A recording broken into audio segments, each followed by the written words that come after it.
Mes racines sont en Ukraine, c'est une certitude. Maintenant, je suis française. Il fallait apprendre la culture, la langue. C'est assez différent. Le monde politique est réservé aux hommes. Voilà, était réservé plutôt aux hommes.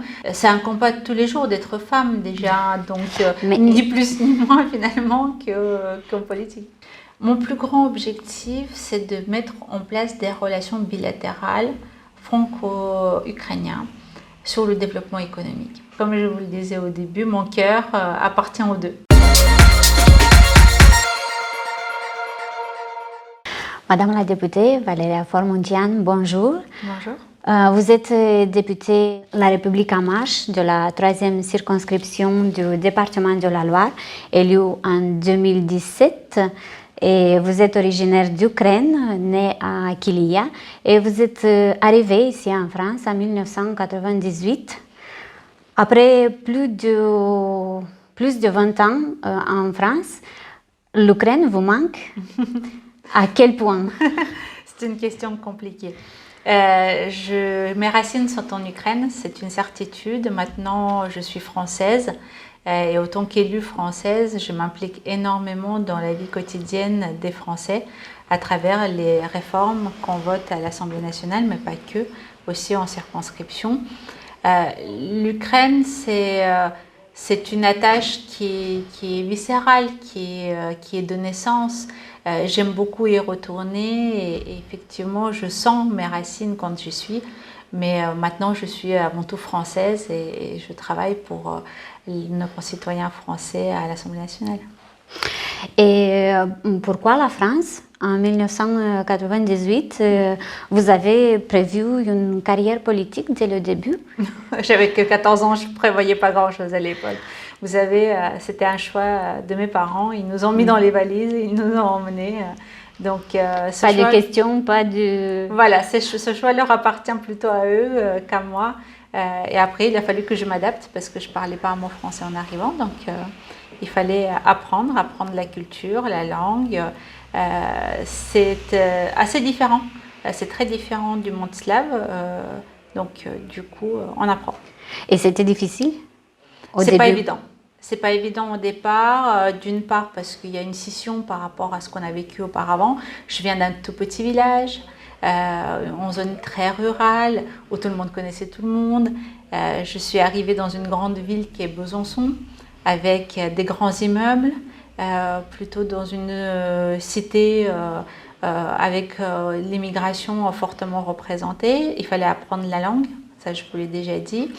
Et puis un petit peu de décalage aussi vis-à-vis de l'école, parce que j'intègre le collège au niveau de la 4e, alors que en Ukraine, j'avais pratiquement terminé la 3e. Donc du coup, j'ai aussi un retour vis-à-vis de mon âge, et donc les jeunes avec qui je suis sont plus jeunes, ont un vécu différent évidemment, et puis il y a toute la partie culturelle que je découvre aussi, qui est assez vaste finalement, et très différente de ce que j'ai connu. Et même aujourd'hui, ça arrive de découvrir des choses ici en France? Bien sûr, on apprend tous les jours. Il faut savoir se remettre en question. J'apprends tous les jours.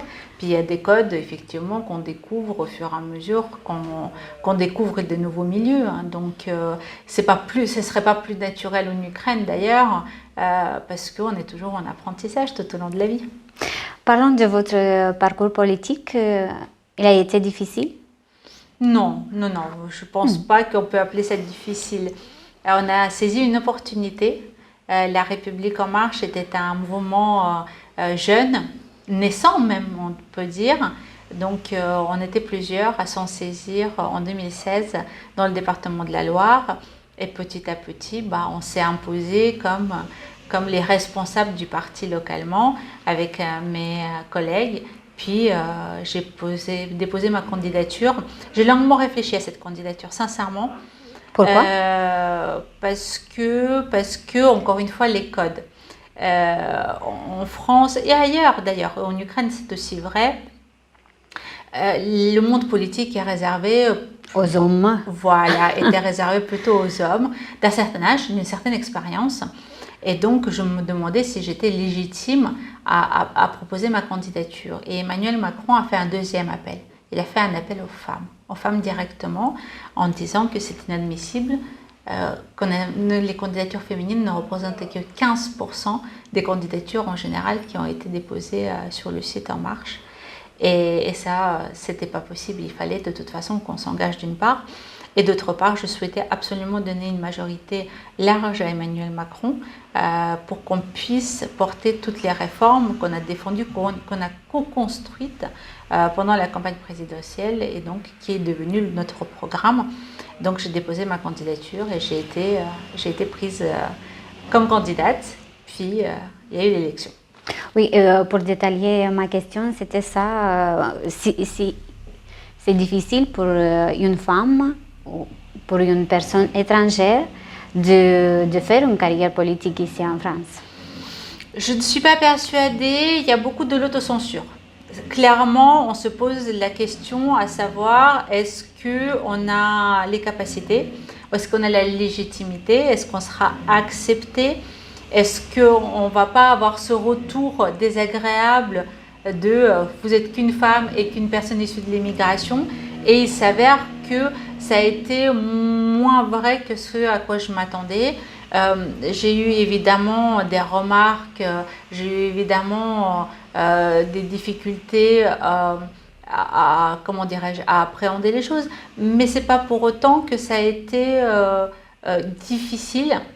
C'est un combat de tous les jours d'être femme déjà, donc ni plus ni moins finalement qu'en politique. Il y avait des remarques sexistes, plutôt racistes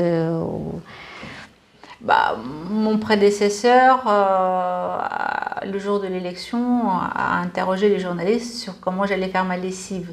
Donc oui, plutôt sexiste. Le fait d'être issu de l'immigration n'était pas mis en avant. Par contre, on a forcément des remarques du type, mais évidemment, Emmanuel Macron voulait la diversité. Et je cochais pas mal de cases de cette diversité, jeunes, femmes issues de l'immigration. Donc c'était plutôt de dire que c'est un heureux hasard pour moi et pas forcément qualifier mon travail. Voilà, c'est arrivé après très peu de fois, mais c'était plutôt dans le sens où finalement que j'ai travaillé ou que j'y ai pas travaillé, ce qui a fait que c'est mes origines, c'est d'où je viens, c'est comment je suis. Mais je suis pas d'accord avec ces conclusions, évidemment. Et même aujourd'hui, il y a des remarques féministes, sexistes envers vous?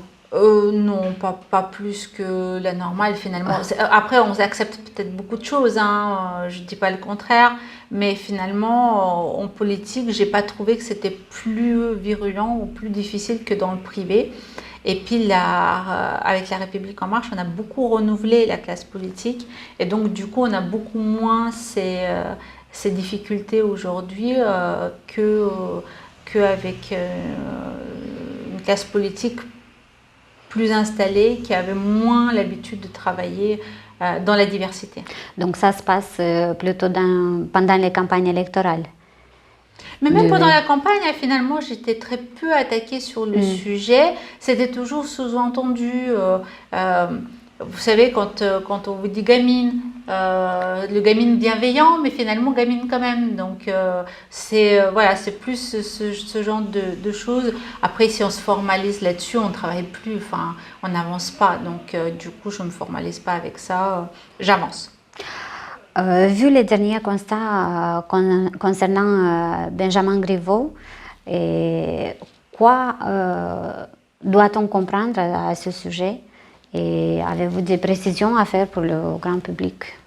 Alors, je ne souhaite pas commenter ce qui s'est passé pour Benjamin Griveaux. Je regrette qu'aujourd'hui, ce n'est pas les idées politiques qui sont mises en avant, mais plutôt la vie privée.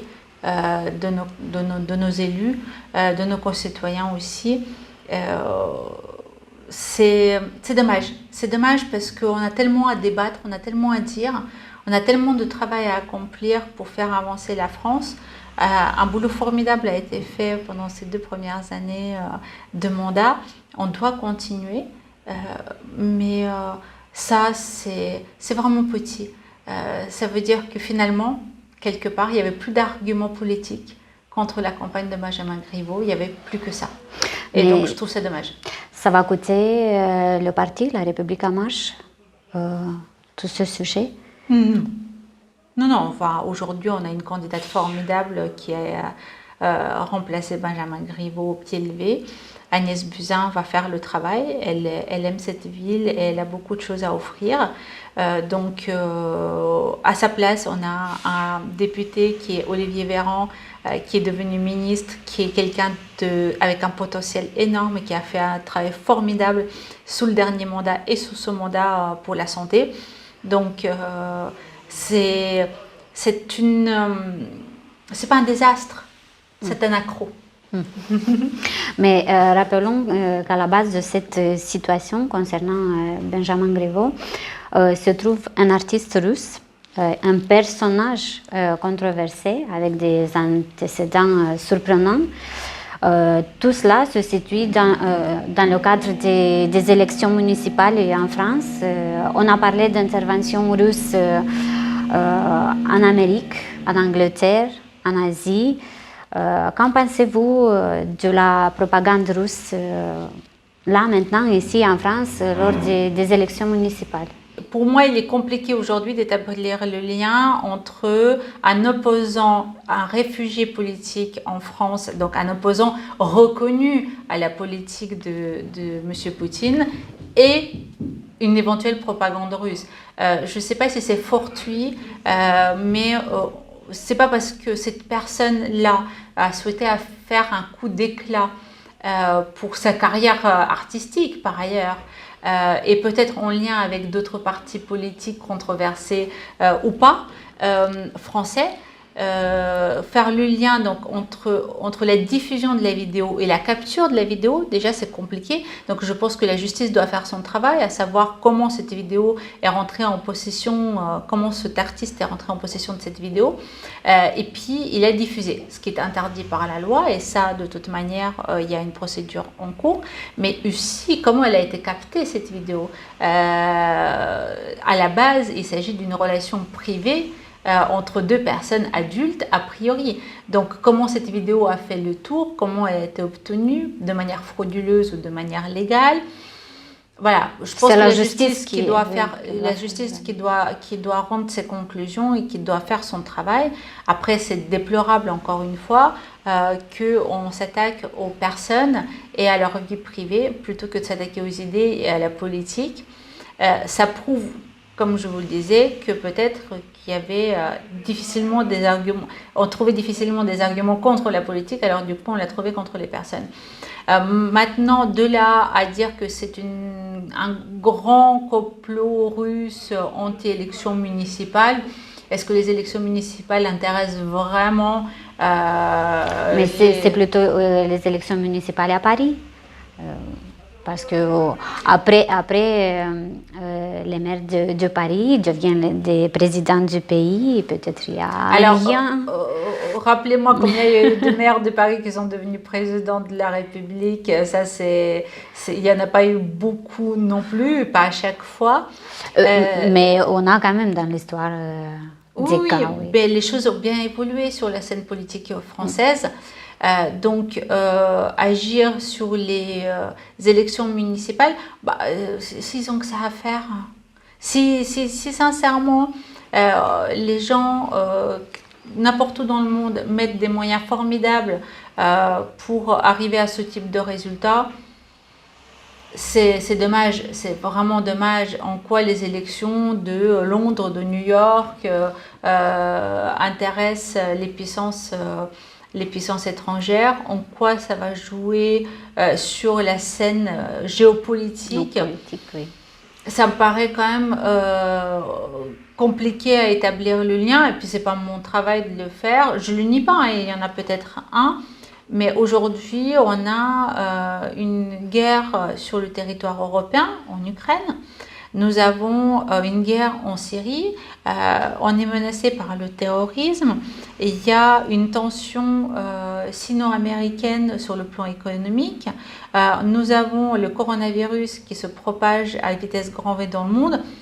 Sincèrement, si les moyens d'intelligence sont mis uniquement sur la vie privée de Benjamin Griveaux, c'est que vraiment ces gens-là n'ont rien d'autre à faire. Mais à quel point il y a de la propagande russe ici en France? C'est difficile à évaluer du point de vue de grand public. Moi, je ne suis pas dans les renseignements, donc pour moi, c'est compliqué de faire une estimation. Mais en tant que député? Autant que député, moi, je n'ai pas de lien avec, à part avec le groupe d'amitié franco-russe. Donc, je suis présidente du groupe d'amitié franco-ukrainien à l'Assemblée nationale. Et par ailleurs, je suis membre du groupe d'amitié franco-russe parce qu'on a estimé avec ma collègue présidente du groupe d'amitié, Caroline Janvier, qu'il était important qu'on collabore toutes les deux et qu'on montre une bonne fois pour toutes, en vue de ce qui s'est passé sur le quinquennat précédent, que les députés de l'Assemblée nationale sont solidaires sur ces questions-là et qu'on travaille en commun pour rétablir la paix en Ukraine. Oui, même si en Ukraine il y a une guerre. Voilà, mais qu'il n'y a pas de division, en tout cas au sein de l'Assemblée nationale, sur le sujet. Qu'on est tous d'accord avec la politique menée par Emmanuel Macron pour accompagner les accords de Minsk dans le format Normandie. Maintenant, donc, à travers ce groupe d'amitié, je reçois des invitations, il y a des événements culturels, il se passe beaucoup de choses. La presse russe est présente sur la scène française. Donc, Russia Today est là, Sputnik diffuse régulièrement en français. Est-ce qu'on peut appeler ça de la propagande ou de la liberté d'expression? Voilà, c'est de l'information russe, étiquetée russe, qui ne se cache pas derrière un nom ou derrière une personnalité qu'on ne qualifierait pas de russe, vous voyez. Donc à ce moment-là, c'est difficile d'appeler ça de la propagande puisqu'on a autorisé ces médias à fonctionner en France. Est-ce qu'il y a des influences? Oui, mais est-ce que cette information, elle est vraie ou non? Il y a beaucoup de mensonges, il y a des fake news sur Sputnik, On a fait une loi contre les fake news. Donc, une fois qu'elle est appliquée, a priori, il est difficile de dire que c'est du vrai ou du faux en dehors du contexte de la loi. C'est la loi qui va décider si c'est une vraie information, une fausse information ou diffusée de manière volontaire et volontairement fausse. Maintenant, ce qu'il ne faut pas oublier, c'est que les médias de par le monde ont leur biais culturel dans la façon de rapporter les choses.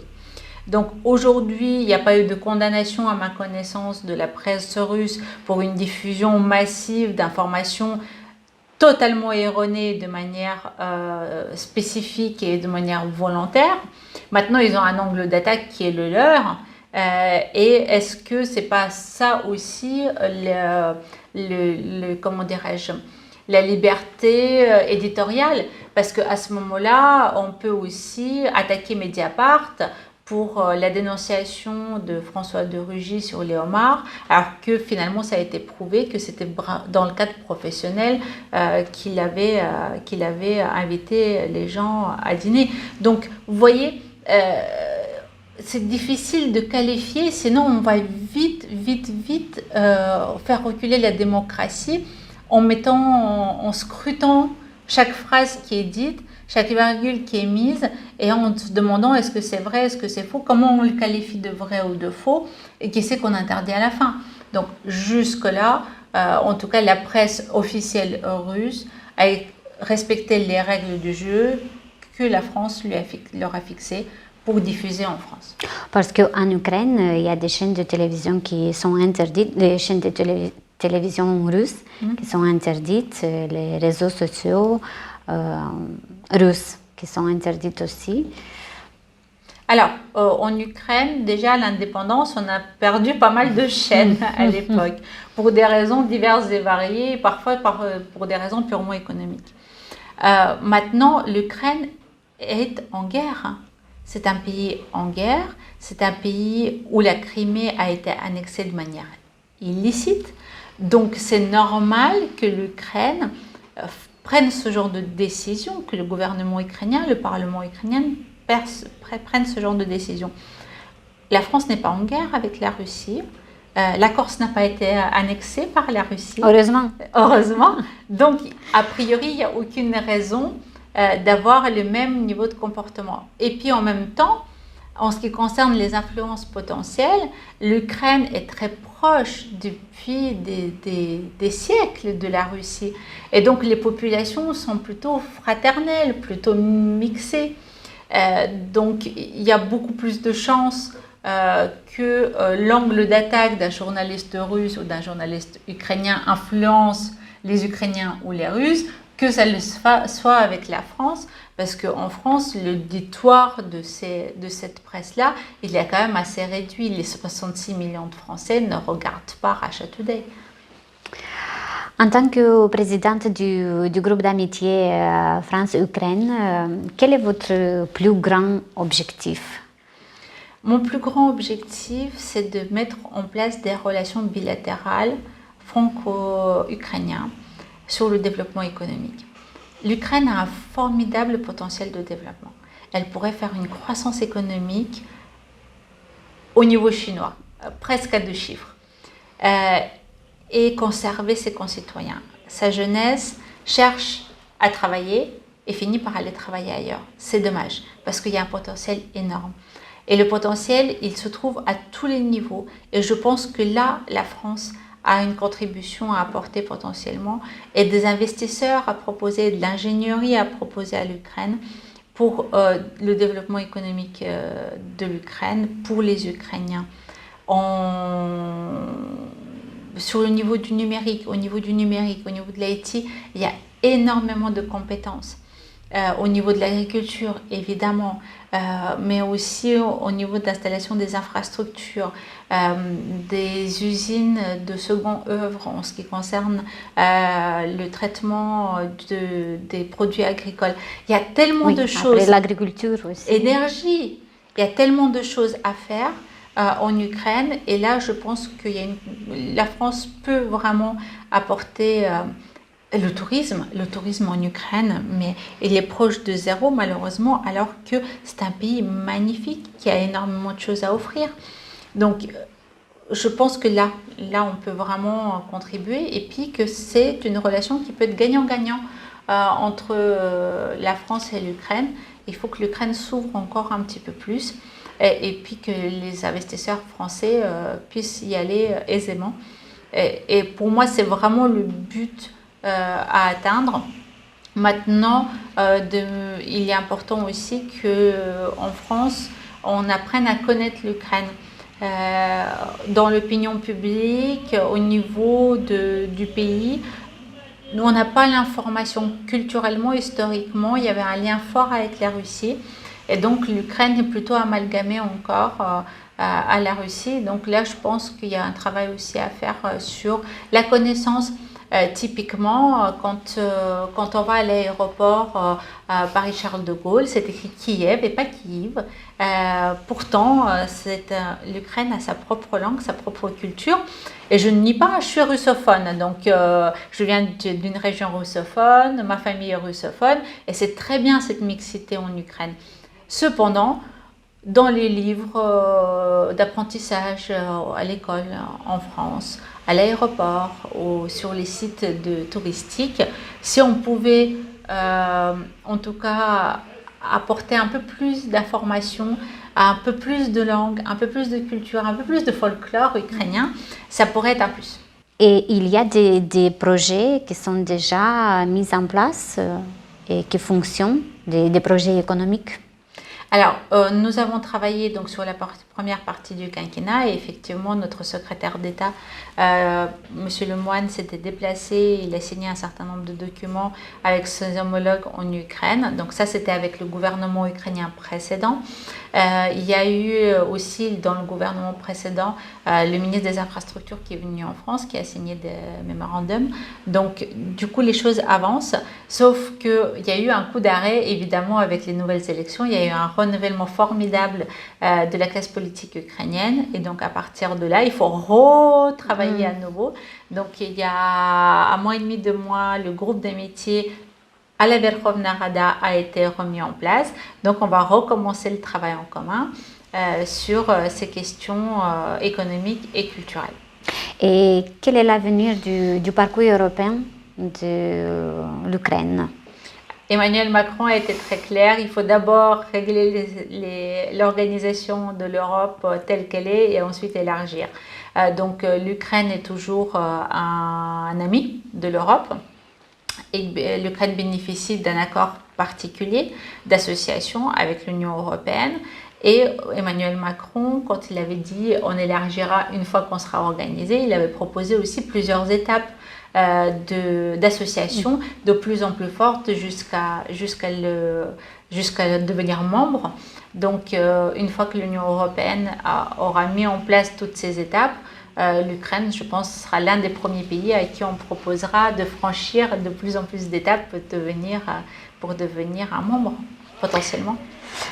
Combien d'Ukrainiens se sont installés dans notre département? Si vous avez des chiffres à nous donner. Je n'ai absolument aucune idée parce que du coup, depuis quelques années, les Ukrainiens ont un droit de libre circulation sans visa. Donc du coup, ils sont forcément moins enregistrés puisqu'il n'y a pas de délivrance de visa. Ils peuvent faire aisément des allers-retours. Du coup, je n'ai pas de chiffres particuliers. Et puis, je pense que c'est le ministère de l'Intérieur qui les a. Mais en tout cas, il y en a quelques-uns. Depuis quand ils sont là, je n'en sais rien. Il y a une diaspora, une communauté à Paris qui est assez forte, qui est très ancienne. Il y en a qui viennent de la révolution soviétique. D'autres sont venus plutôt à l'indépendance de l'Ukraine. Donc, mais dans le département de la Loire, non, je n'ai pas de chiffres précis. Il y a des associations diverses et variées. Ils sont historiquement plutôt russo-ukrainiens parce que du coup, il y avait les liens qui étaient faits entre les deux.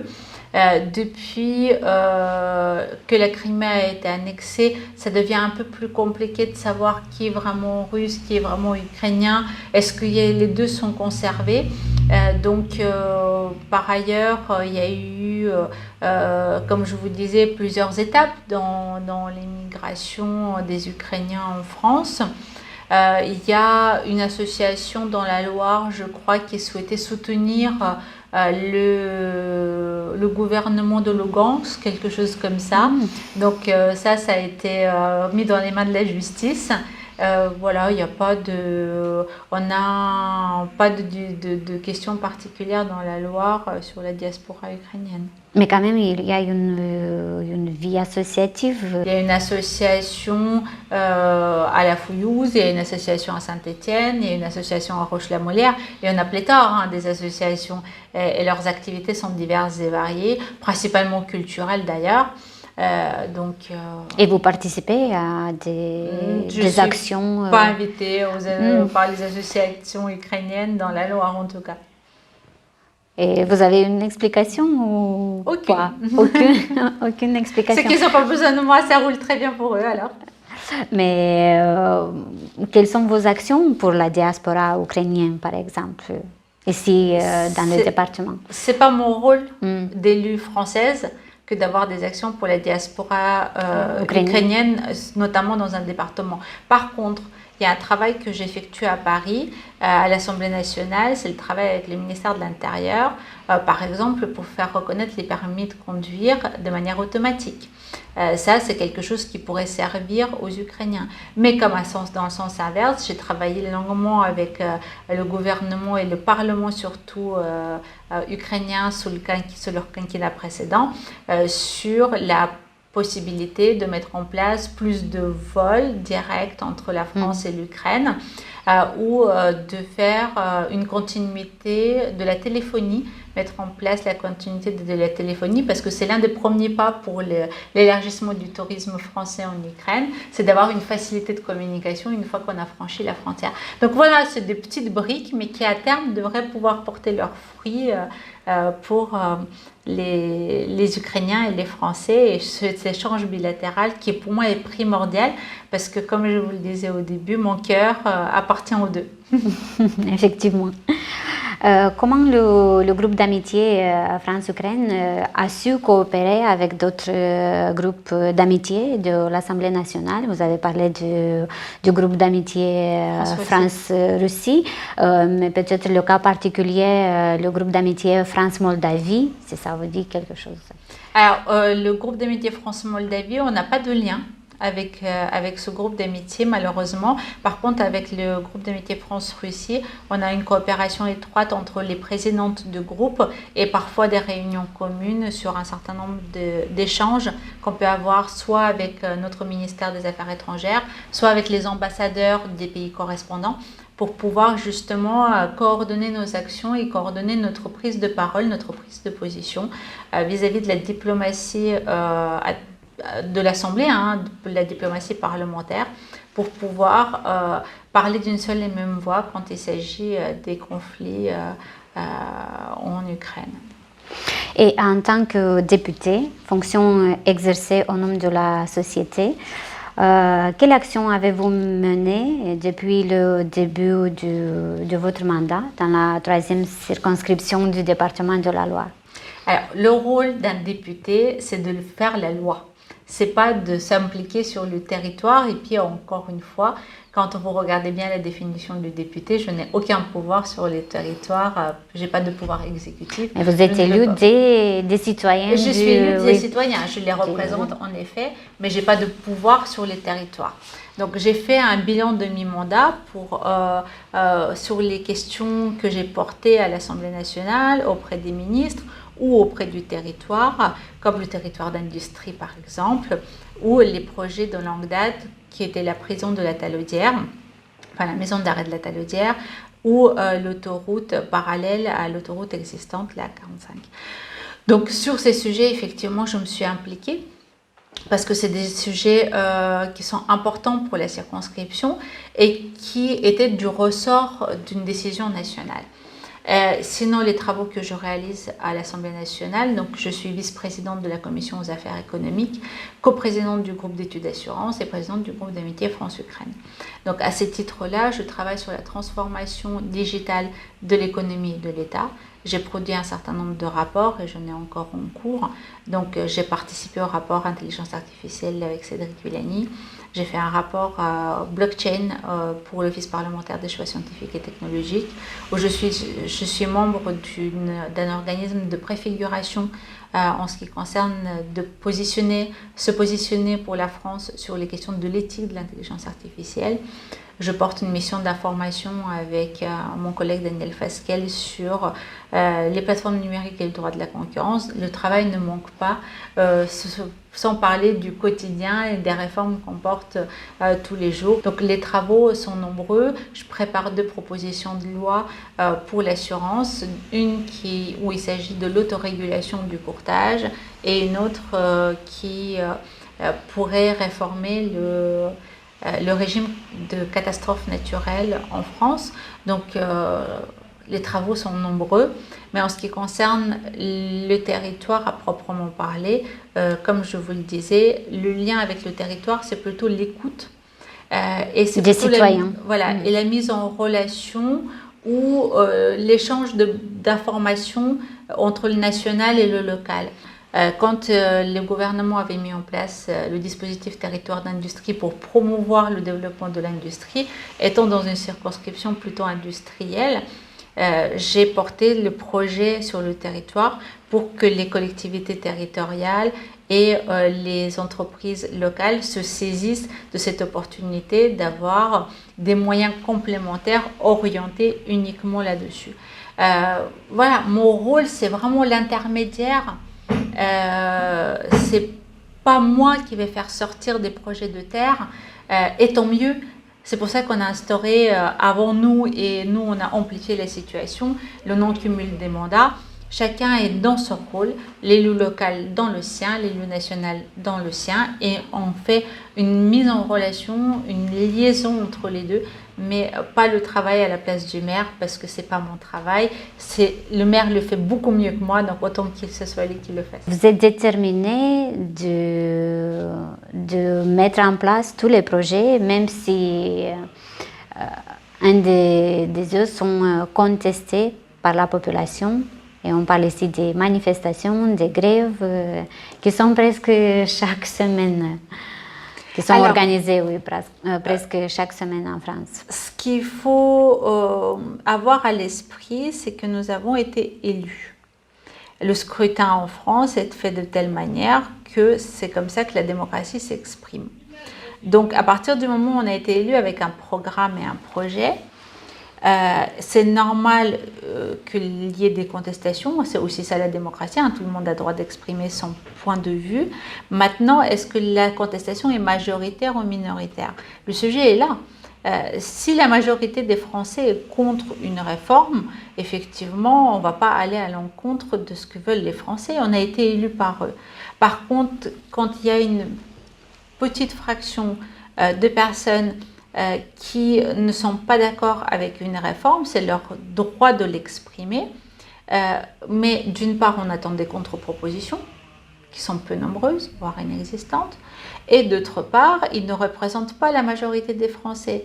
Donc on ne va pas abandonner une réforme comme les retraites, une réforme juste, une réforme sociale, une réforme d'équilibre de droits, parce qu'une partie de notre population n'est pas en accord avec cette réforme. Sinon, on ne fait plus rien.